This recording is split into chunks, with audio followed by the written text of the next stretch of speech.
And welcome back. I'm Stephen Cole, standing in for Sir David Frost. British-Iranian comedian Omid Djalili is used to playing with cultural stereotypes. Last year he took on Fagin in the musical Oliver, and in his new film, the comedy The Infidel, he plays a Muslim man who discovers that he was adopted and is in fact Jewish. So can religion be funny, and where exactly do you draw the line? Omid Djalili is with me now, but before I talk to him, here's a quick clip from the film when he's about to discover his real birth name. Will you go if I tell you? Yes, I'm happy, really happy to go. Well, what is it? Is it Iqbal, Omar, Jamal? I've always liked Jamal. Solly. Solly. Solly. No, there's got to be some mistake in the records. Can I just look at that, please? No, you said come on, go. please. No, that's before I knew my name was Solly. Let me just have a quick look. Mrs. Keys, please. Mrs. Keys, please. This is it. I'm going to security. I'm not joking. I need to look at it. I need to look at it, please. Thank you. Excuse me. Thank you. Shiz. I think it's pronounced Shimshilowitz. Security. Solly Shimshilowitz. Yes. No. But that would mean I was... Well, I was... Yes, Mr. Nazir, as indeed it goes on to confirm later in the document, in common with many people living in this area at the time, you are, by birth, Jewish. No. No, but I can't be. I mean, look at me. I'm so obviously not. Well, that's not what it says here, Mr. Nazir, and you are also at the present time leaving. Q. Oh, what? I'll give me a break. You find out you're Jewish and suddenly some bloke in a uniform's leading you away? That's ridiculous. Come on! Omid, when this idea was pitched to you, Yes. how was it pitched to you? 4 years ago, the comedian and writer David Baddiel came and saw me at the London Palladium where I did a show. And he goes, just watching you, an idea has come to me and I'd like to pitch it to you. And he gave what I think is the best film pitch I've ever heard. I said, what's it about? He goes, it's about a Muslim who finds out he's a Jew. Then we talked about it. We said, well, he should be some kind of like an everyman Muslim. We try to make him like a Homer Simpson of Muslims. And when his mother dies, he finds out he's adopted and he finds out his parents were Orthodox Jews. That's the beginning of the premise. Then all kinds of shenanigans happen. Did you have at any stage any reservations? I think there's always reservations whether this is going to be funny. That's the first worry that you have. But when I saw the first draft that he'd written, it was so brilliant and it was so funny because it straddled that fantastic balance between, you know, where people find religion offensive is when you make fun of central figures of a faith or if you make fun of Islam or Judaism. But I think the foibles of religious followers and religious people, that's definitely up for grabs. And I think my character is someone who doesn't really understand his own faith. He's a very secular Muslim. He's surrounded by quite devout Muslims, but I think it's the fact that he doesn't know his own faith very well, he gets kind of discombobulated by the fact and undermined by the fact that he was born a Jew and he doesn't know how to deal with it. But this is a dark culture clash, isn't it, of a movie? I mean, Yeah. not a lot of comedy between Islam and Jewish faith. That was one of the challenges. That's why I got very excited by this, because I thought usually there's documentaries about Muslims and Jews and it's usually a very heavy subject and they seem to be such polarized faiths. Whereas in fact when I saw the first draft, that the humor is in finding the similarities between the two, because we're all one really. And I've always believed that religion is, you know, all the different religions are different chapters of the same book. And if God is one, religion is one, mankind is one really. And we make such a fuss over the differences, whereas if we just concentrate on the similarities, there's a lot to laugh at. Because you're a British-born Iranian, Yes. a member of the Baha'i faith, yes. So which believes in spiritual unity. It does. I mean, the Baha'i faith grew out of Islam in the same way Christianity grew out of Judaism. So there is a kind of Judaistic, Christian, Islamic, Baha'i kind of monotheistic lineage there.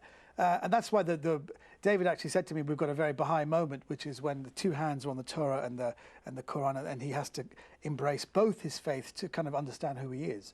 So I think there was a very exciting thing. I think religious unity is something a lot of people are beginning to come round to. Most people think that their religion is, like your faith is fine, but mine is a bit more important than yours. And I think to let go of this exclusivity in religion is the most important thing we can do in a globalized economy and in a globalized world. Did you enjoy pushing cultural, religious boundaries? I've always enjoyed doing that in my stand-up comedy, and I'm aware when you say this thing about controversy. Comedy is so powerful. People don't hear things. There is a certain language to comedy, which if you don't get it, you can misunderstand things. Like I had a joke where I'd say, there are now suicide bomber schools in the Middle East. How does that work? And people say, where's your bag? Oh, I left it on the bus. Well done, house point. And that's my way of making fun of terrorists. Whereas a lot of people say, oh, you're condoning terrorism, you're condoning suicide bombing, and people don't really get the joke. So I think that religion and faith and race are things I've always found very natural to talk about because I was, a fish out of water. Which religion is the funniest?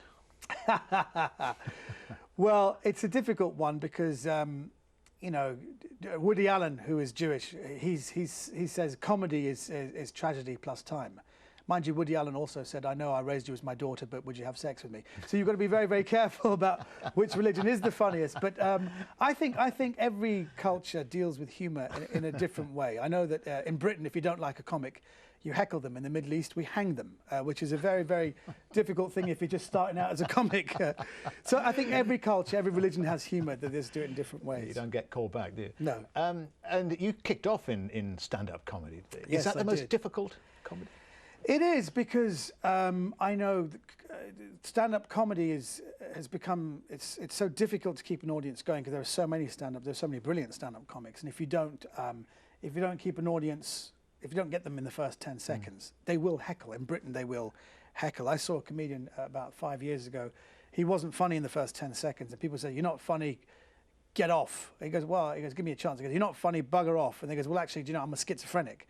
And the audience member shouted, "Well, you can both bugger off," which shows you how sophisticated audiences are now. So it's become difficult in the sense that people expect more. They expect you to be funny. You had a tough start with hecklers, didn't you? I did, yes. I've had. I remember being heckled by audience members, but after a while they were all just going off, and I looked around and it's like those films, like Scorsese film, you zoom in on someone, they're going off, and I looked at the back and my wife was there going off. And I said, "What were you doing?" She goes, "I'm just embarrassed, I want to get you off so I can just go home and get out of this place." So I think that it's something you deal with, you develop a thick skin for it. Now this film, The Infidel, what I didn't know is how many films you've been in, and there are at least 20. Yes, I've done lots of, I suppose, I'm an ethnic scumbag specialist. I've played Arabs, I even played Picasso, which is very exciting. I played in a film called Modigliani with Andy Garcia. I played Picasso, but I didn't quite lose enough weight. So I had to tell the press. They said, "How come Picasso's quite porky?" And I said, "Well, between the rose period and the blue period, there was the porkadelic phase. And you see him actually painting with a donut in his hand because he's quite depressed." But yes, films, I've always been a kind of... But you've made up to 20 in some very big name films, including Gladiator. Gladiator, you might remember in Gladiator... Were you the one with the trident and the sword? No, I was the slave trader when... in fact, Oliver Reed grabs my nether regions and says, "You sold me queer giraffes." So I'm very proud. I'm very proud of that moment. It was the only laugh in the film Gladiator. It came from me. So do you enjoy films more now because you're doing less stand-up, are you? You have to do... Stand-up is something you can always go back to, but the films, when you get a film which... all artists have always... What we want to do is do stuff that will be, artistic and hopefully say something in society. You don't just want to make a popcorn movie. You want to make movies that mean something, and I hope that The Infidel, which is my first lead part in a movie, with such controversial subject material, but I think a film that has a very sweet message. I hope that this is the first of many such artistic films which kind of have an importance in society, which I genuinely believe. So do we all. Omid Djalili, thanks for joining us. Stephen, thank you very much. A showdown between China and Google. Who'll win? Find out after this short break.